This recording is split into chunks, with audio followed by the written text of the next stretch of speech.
तू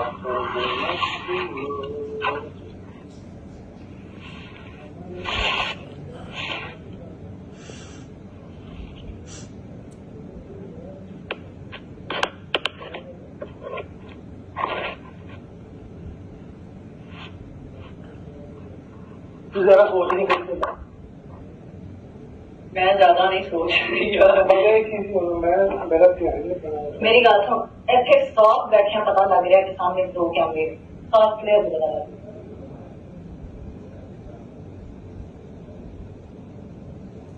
यार फोन चौकी लोगों मैं कहनी उस दिन आया ना तो वाला ऊपर सी कटन ना थले होया सी उन्हें मैंने दसे बैंक बता लेके आए तो कटन थले करके आ के बाद में नाम तुझे लो वो यार उससे मैं चाहता हूँ क्योंकि अपनी कटन सभी नहीं करना।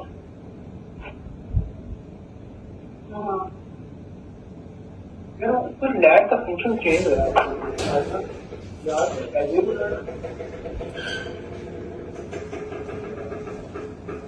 वो वाली ऑन करके वाली ऑफ करना